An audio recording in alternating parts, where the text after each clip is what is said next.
How did Matt LaFleur remake this Green Bay Packers offense on the fly? America's guest, Jason Hirschhorn, joins us on the show today to break it all down.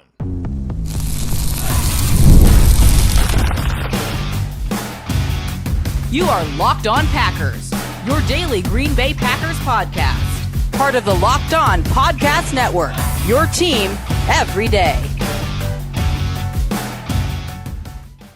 You are Locked On Packers, part of the Locked On Podcast Network, your team every day. I'm Peter Bukowski, and I cover the Packers for The Leap, a newsletter I would love for you to subscribe to. Follow me on Twitter, Peter_Bukowski. Follow the podcast on Twitter, Locked On Packers. Like us on Facebook. Subscribe to the podcast, iTunes, Spotify, Google Podcasts, wherever you find podcasts, you will find Locked On Packers, the number one Packers podcast on the internet, and the show for fans who know what happened. They want to know why and how. Thanks to everyone who makes Locked On Packers their first listen every day. We hope you like starting your day with us as much as we like starting our day with you. Today's episode brought to you by our friends at Game Time. Download the Game Time app, create an account, and use code LOCKEDONNFL for $20 off your first purchase. Terms do apply. The Packers offense had to be made more or less on the fly this last year. What does Jordan Love do well? Well, we don't know. What do Dontavian Wicks, Christian Watson, Romeo Doubs, Jaden Reed, Luke Musgrave, Tucker Kraft, what do they do well? Well, we didn't know.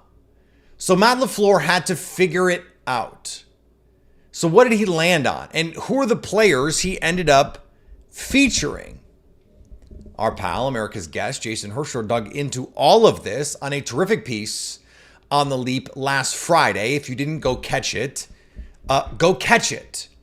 It is really informative. Something that, you know, as someone who is in the weeds every day with this stuff, I learned a lot from because of some of the frequency numbers on play calls and some really cool, deep football nerdery stuff. Joining me now, it's America's guest. It is my co-founder over at The Leap, a newsletter we would love for you to subscribe to, Jason Hirschhorn. And Jason, you wrote a comprehensive piece about the reshaping of this Packers offense under Matt LaFleur in year one of Jordan Love. And I'm really excited to talk to you about it. I really enjoyed reading the piece. I think it is exactly the kind of thing we try and do at The Leap and the kind of thing that we try as best we can in an audio medium here on Locked On Packers. What did you set out to find when you just started to go through some of this stuff? Well, initially there wasn't like one thing or a few things that I was looking for. I was just kind of trying to figure out how the offense as a whole looks, specifically with basically the Packers passing game, because, you know, year to year during the LaFleur Rodgers era, you know, there would be some variance in that regard. You know, year one, they tried to do the outside zone, couldn't really get it going, switch to some more inside zone. And then that, you know, transitioned over the next few years from there into some more power scheme, like duo in particular. But the passing game with Rodgers at the helm had been pretty much predicated on a handful of staple concepts. And some of those concepts, just watching the season or the 2023 season, you know, they were there at the beginning, weren't there at the end. Some of them were there the whole way through, but there were tweaks, there were evolutions in there. And I kind of wanted to see, just looking through all of those passing plays again, you know, in retrospect, how things look differently. And I found that in some ways, you know, that thing that Mark Murphy said before the season about going back to the true Matt LaFleur offense, you know, I don't know if that's exactly true, but there definitely was a noticeable shift when you look at the season as a whole. Yeah, and the first thing that you mentioned in the piece, and it was something that I wish I had spotted in real time, and I thought was a really astute point, was, you know, early in the season, and I think the Eagles game was big for someone like me who's going, hey, strike is the kind of concept that they could really lean into more. Play action with the in-breaker in behind. It's something that I wanted them to run more with Aaron Rodgers and Devontae Adams because I just thought it was tailor-made for them. And then a couple interceptions early from Christian Watson and Jordan Love, and they kind of went away from it. Yeah, if you want to pinpoint one play that was like the key piece of the Rodgers-LaFleur partnership, it was strike. You know, this play also, by the way, goes by drift. If you hear us call it by that, it's the same thing. It's a basic play action concept. It's built off a particular kind of run that is also very common to this offense. And for a lot of years, it just worked. Not even just with the Packers. I mean, this was a key concept everywhere. going back to the days when all of these coaches were in Washington. So it's a big thing. And the Packers, early in Love's career, when he replaced Aaron Rodgers in that Eagles game in 2022, the biggest play of that game for him actually was a strike play to Christian Watson. So you're thinking, okay, this is already a core piece of that offense. It's something that we've seen Love execute, at least in one big moment during his brief relief of Aaron Rodgers. We expect to see a lot more of that. And early in the season, they tried. They really did try, and it did not go well. It wasn't even just this big, awful interception in that Week 5 game against the Raiders. That was the first of the 3 interceptions that Love threw in that game. They just couldn't get it going with any of the receivers. So, part of that might have been, Christian Watson was obviously dealing with some injury issues early in the season, as he then did later on in the season. But just with a young receiving core, with Love as a first-time start, they couldn't get it going. So really, they had to shift away from it. It does appear later on in the season. It's not like they, after Week 5 and after their bye, they never ran it again. But this went from being a play that they ran, on average multiple times a game for the majority of the Rodgers LaFleur era, something that they ran just a handful of times. But again, they pivoted. They pivoted hard. I want to get there in a second, but this was something that I think we talked about on Locked On Packers. Certainly I wrote about it over on The Leap. Is one of the reasons why I think they went away from strike is the way that Matt LaFleur teaches it. There's basically no read. It is give the run fake, look up and fire, and just expect it to work. And I think it makes sense that if you're Matt LaFleur with a young quarterback, you love a play like that, because if the play is doing all the work and you're just asking your quarterback to rise and fire, that's the ideal kind of play. Defenses just got a little too attuned to it. So when they had to make that pivot, to what did they pivot? It wasn't exactly a one-for-one pivot, but you start to see shortly after they move away from calling strike as much as they used to, is see a lot more of what we call the Yankee concept. Now, that's not the name of the play in LaFleur's playbook, and it goes by different names. There's a bunch of variations on it, but at its core, it is a deep over route. It's going to go over the middle, about 12 to 14 yards, and then continue moving down the field almost to 18 yards if you reach the sideline, with a vertical route over the top that's going to clear the middle of the field, and it's built off a play action, so you're pulling those linebackers up. If it's executed correctly, really clears the middle of the field for that deep over route. And this, if you go back, honestly, to our conversations when LaFleur was hired by the Packers in 2019, this is one of the plays that we talked about, because we went back. We watched what LaFleur did with Tennessee. We watched what Kyle Shanahan did, both with the 49ers and in earlier stops. We saw what McVay was doing at the time. These Yankee concepts were a big, big part of the offense. And, in 2019, that first year for LaFleur in Green Bay, you did see it a little bit. And then 2020, 2021, 2022, it went away. I put in the piece in 2020 and 2021. These are the apex seasons for the Rodgers-LaFleur relationship. Yeah. MVP Aaron Rodgers. Yeah, literally MVP Aaron Rodgers. They barely cracked double-digit calls of Yankee. Whereas just this past season alone, by the end of the year, they had called it almost 30 times. Just a wildly different amount of this concept. And this is a deep shot concept. It is not expected to be a high completion concept, but it's supposed to be one where, it's pretty easy to check down if the middle of the field doesn't open the way you expect it to. And if it does open, you're able to get a pretty good look at a deep completion. And they were able to complete this over 60% of the time. They were able to get a pass off. Crazy high. So, there were some sacks on it too. If you're looking at the overall efficiency, it brings it down just a little bit, but it still was an incredibly efficient play and an incredibly reliable play for what is normally high variance high variance concept. So this ended up being, I would say, more than any other single concept, the best iteration of the post Aaron Rodgers LaFleur offense. It was really quite a thing to say. We'll get back to more with Jason Hirschhorn in just a second here on Locked On Packers. The NBA Finals are almost here. Game Time makes getting NBA Finals tickets even faster and easier.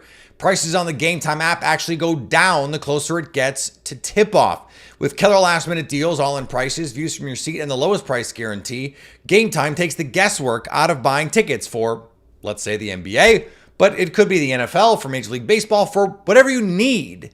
Game Time has the tickets you want. Flash deals means you save even more with exclusive in-app deals on select seats ahead of the game or event. Zone deals save even more when you choose a section and let Game Time choose the seats for you. Plus, get a panoramic view from your seat in the app before you buy. Take the guesswork out of buying NBA Finals tickets or just about any ticket with Game Time. Download the Game Time app, create an account, and use code LOCKEDONNFL for $20 off your first purchase.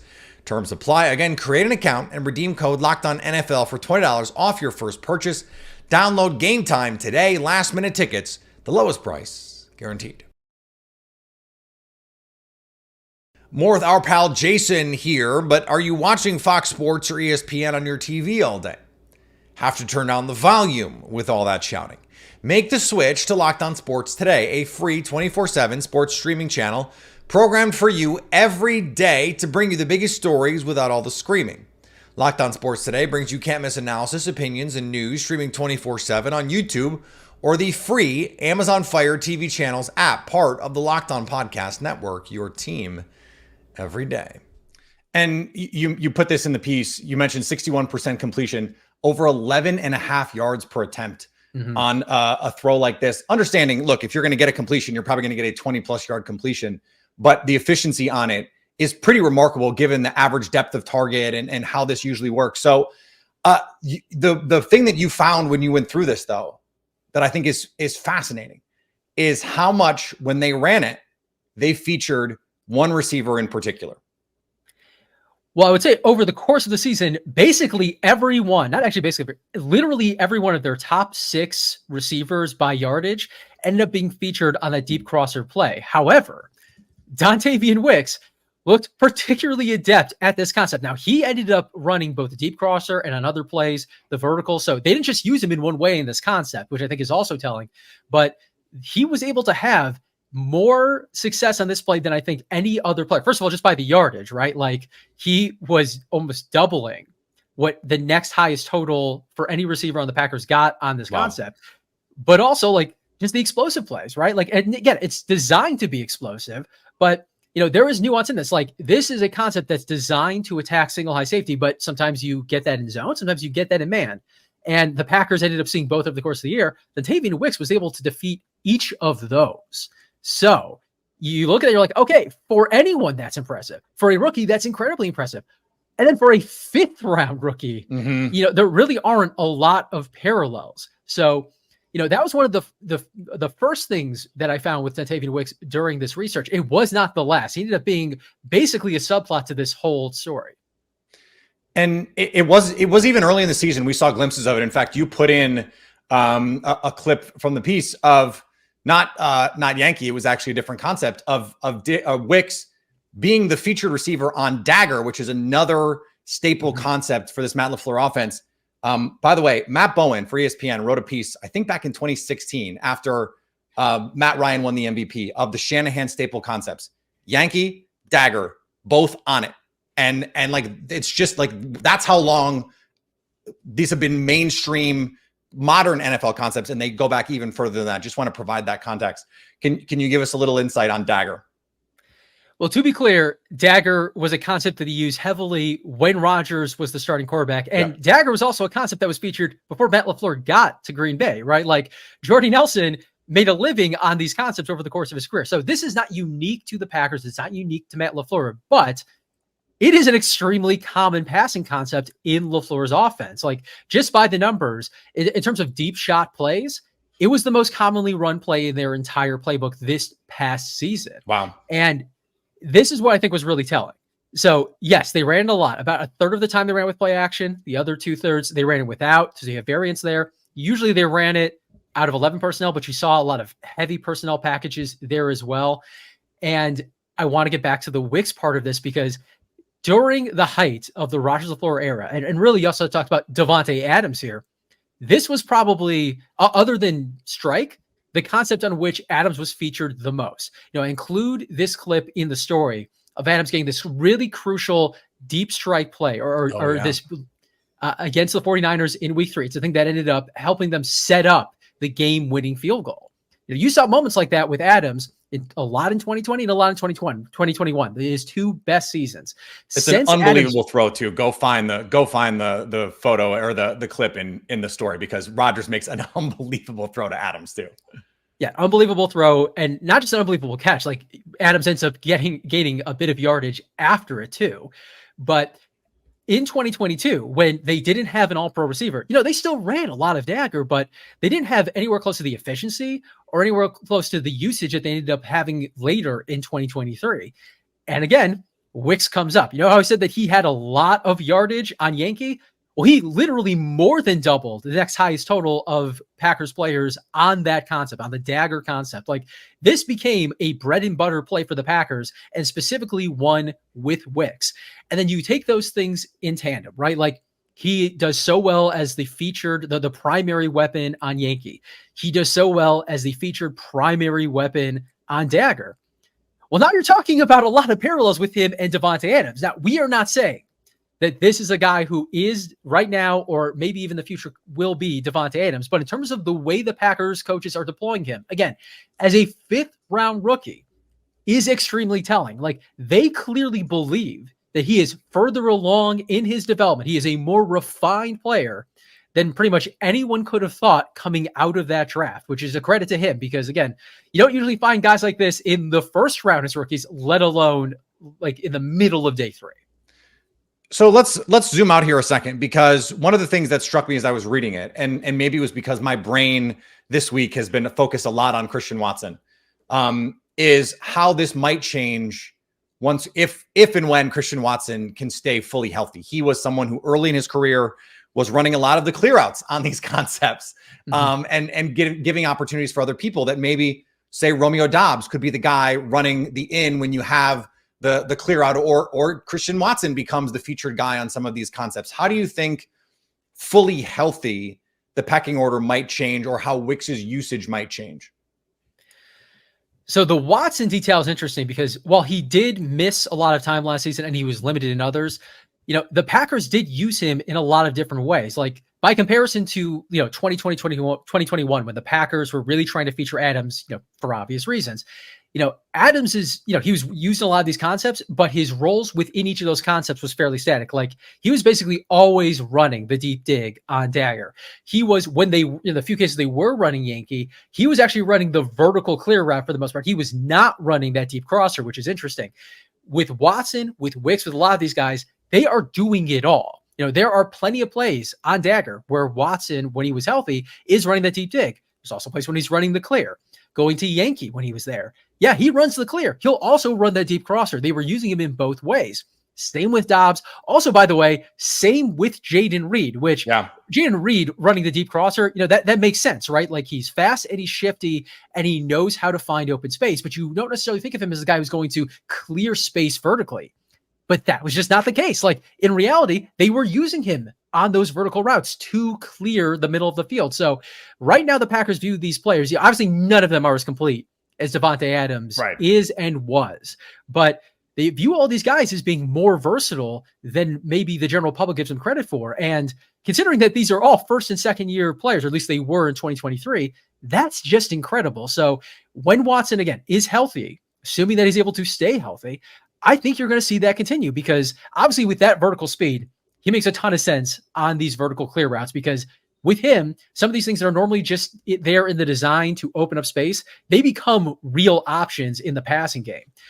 But he can also make a lot of sense on some of these things working over the middle, because not only can he get to those points fast, he can do a lot of things after the catch. We saw that as a rookie. We saw that when he was healthy in 2023. I would expect those things to continue if his health allows.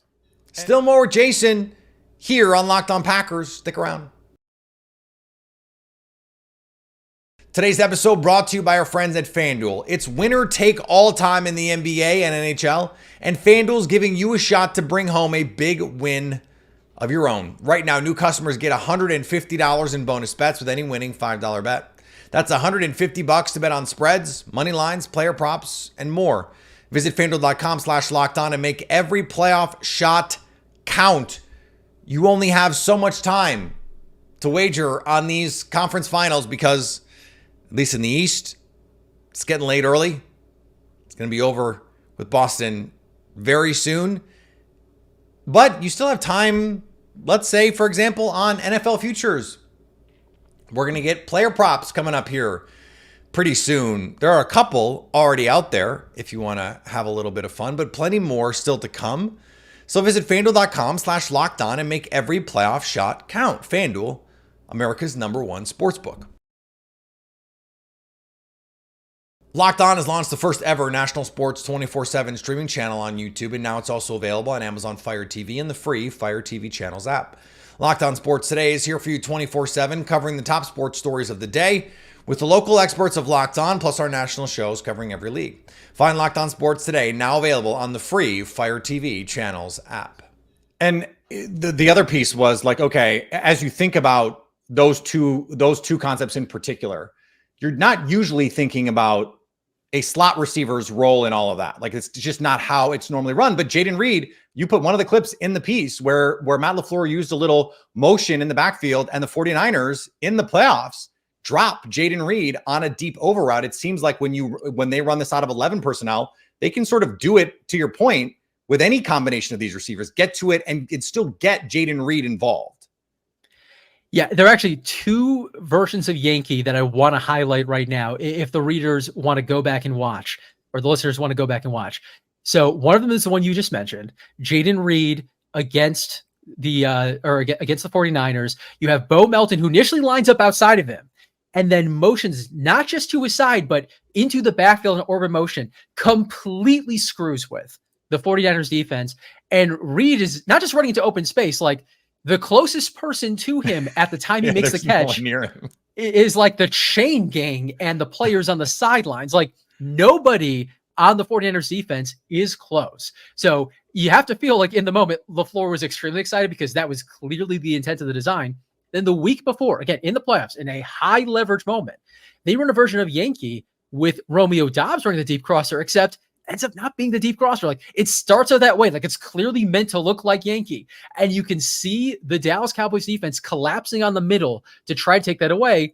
And Doubs, just as he's about to cross the middle, just shifts to the outside, wide open space, 46-yard gain, set up another score for Green Bay. So there are ways that even after they've established these concepts as staples, that they're able to iterate on them and really screw with defenses. So LaFleur is clearly having a lot of fun, like getting back to these core concepts that were part of, the foundation of the offense he believes in, and also playing with them, right? Like, once you get the defense expecting a certain thing, being able to pivot directly off of that and further screw with them, like, it's just got to be fun as a play caller.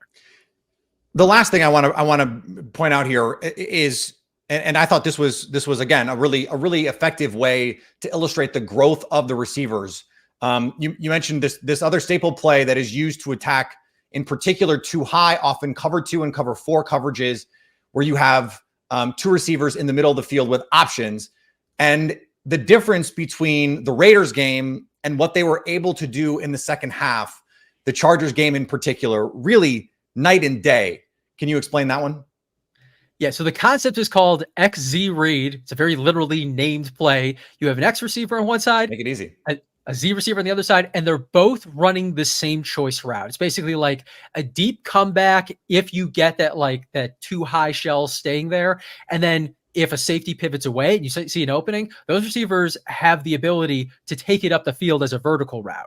And if the receivers read the coverage correctly and the quarterback reads the coverage correctly, you're basically never going to be wrong, at least as long as the protection holds up. It's a play action concept usually, so there's going to be a little bit of ability to sort of slow down the pass rush for that reason. And again, a lot of versions of this offense do it to a high level. Like we see it with the 49ers, we see it with the Rams. You go down the line, it is a big concept. The Packers ran it 3 times, at least per my accounting, during the first 5 weeks, and it did not go well. And you can kind of understand why, right? These are extremely young receivers. It is a first-time starting quarterback. They all need to read the same thing in real time, and they were not able to get on the same page. And the worst of those plays ended up being an interception in that Raiders game. Wasn't that final play, but it was one of those interceptions that took away really the Packers' best chance to get ahead. And, then they go into the bye, and for a little while, they just aren't running it. They're like, we don't trust the offense right now to do these kind of things, but they got back to it later on in the season. And then you get to that Chiefs game in week 13, they ran it 5 times in that game alone, and to really, really good results. Like even a check down that they got out of that play ended up going for 14 yards. That's right. So, and another check down in that game went for 22. So it is something where even when the defense covers the real pivotal routes on that, if you're running it correctly, you're still gonna have all this open space for like a running back or a tight end on a check down. Like it's a really effective play. And honestly, if Watson didn't hurt or get his hamstring re-injured in that Chiefs game, I would expect this to continue to be a big concept all the way through the rest of the season. And with everybody, maybe healthy finally in 2024, I would expect this to be an even bigger part of the offense moving forward. And the cool thing, and one of the reasons why I wanted to do this is understanding, look, the video, there's rights issues with the video. Even if you're watching on YouTube, we can only do so much to help you visualize this.